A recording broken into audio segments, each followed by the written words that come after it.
நான் கடந்து போற பாதை என் மனைவிக்கு தெரியாது பாஸ், என் கணவனாருக்கு தெரியாது பாஸ், எங்க அம்மாவுக்கு தெரியாது, எங்க அப்பாவுக்கு தெரியாது, யாருக்குமே தெரியாது. அவ்வளோ ஒரு மோசமான ஒரு சிச்சுவேஷனை நான் கடந்து போறேன்.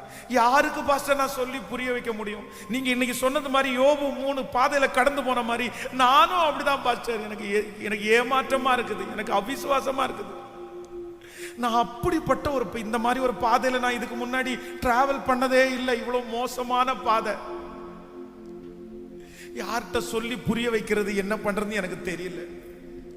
ஆனா ஆண்டவர் மட்டும் இன்னைக்கு இந்த இடத்துல பிரசன்னராகி,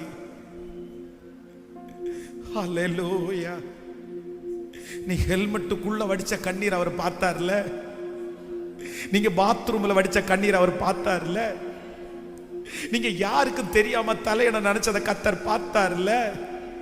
இன்னைக்கு இவ்வளவு தூரம் வந்திருக்கிறதுக்கு காரணம் கத்தர் உங்களை பார்த்ததுனால தானே, அவர் உங்களை காண்கிற தேவனா இருக்கிறதுனால தானே, நீங்க போகிற வழி அவர் அறிஞ்சிருக்கிறதுனால தானே.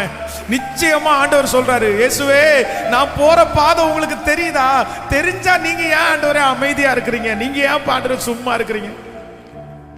எங்க அம்மா இந்த பாதையில இறங்கிடுவாங்க, எங்க அப்பா நான் போத பாதை தெரிஞ்சா உடனே இறங்கிடுவாங்க.